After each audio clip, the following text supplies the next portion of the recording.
اعوذ باللہ من الشیطان الرجیم بسم اللہ الرحمن الرحیم. پیارے طلباء و طالبات، السلام علیکم ورحمۃ اللہ وبرکاتہ. آج کا سبق جو ہم آپ تک لا رہے ہیں وہ ہے خدمات کی زندگی اور ادبی خدمات. اس کے بارے میں آج ہم کچھ معلومات حاصل کرنے کی کوشش کریں گے. تو اس سے پہلے کہ ہم پشکرناتھ کی حالات زندگی اور ادبی کارناموں پر نظر ڈالیں گے، پڑھیں گے.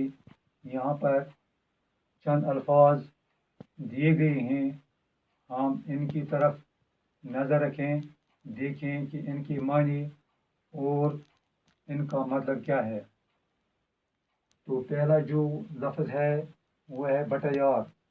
بٹیار ایک جگہ ہے جو سری نگر میں ہے، یعنی سری نگر شہر میں واقع ایک محلہ ہے، ایک جگہ ہے سری نگر شہر میں، اس کا نام بٹیار ہے، یعنی بٹیار ایک جگہ کا نام ہے. اسی طرح سے دوسرا لفظ منسلک یعنی وابستہ. اسی طرح سے بیرون کے معنی ہیں باہر.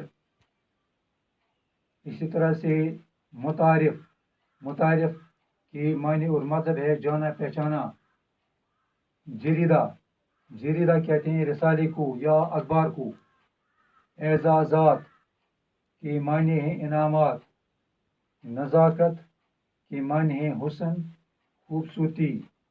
اسی طرح سے اور ایک لفظ ہے ڈکشن، اس کا معنی ہے فن یعنی طریقہ. تو پیارے بچوں، اب آپ سمجھ گئے کہ بورڈ پر جو دیے گئے الفاظ ہیں ان کی معنی کیا ہیں، ان کے مطلب کیا ہیں. تو اب ہم پشکرناتھ کے بارے میں کچھ پڑھیں گے. اس نے ادب میں کیا کام کیا ہے، وہ کہاں رہتے تھے، اس کی زندگی کیسی گزری. تو ہم نکالیں گے پشکرناتھ صفحہ نمبر 61. پشکرناتھ سری نگر کے محلہ بٹیار میں 31 مئی 1932 عیسوی کو پیدا ہوئے.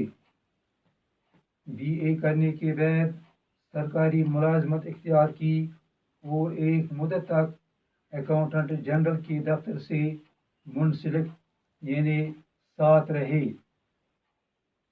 وابستہ رہی. عمر کا زیادہ حصہ جموں میں گزارا. پشکرناتھ ہماری ریاست اور بیرون ریاست کے ادبی حلقوں میں اچھی طرح متعارف ہیں، انہیں جانے پہچانے ہیں. ان کی ادبی زندگی کا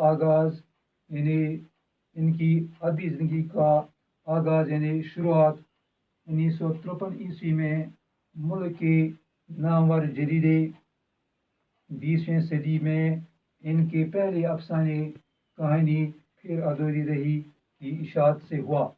اس کے بعد ان کی کہانیاں برصغیر ہند و پاک یعنی ہندوستان اور پاکستان کے بہت سے رسائل و جرائد میں چھپنے لگیں، جس کا نتیجہ یہ ہوا کہ ہند و پاک دونوں ممالک میں ان کی شہرت ہونے لگی.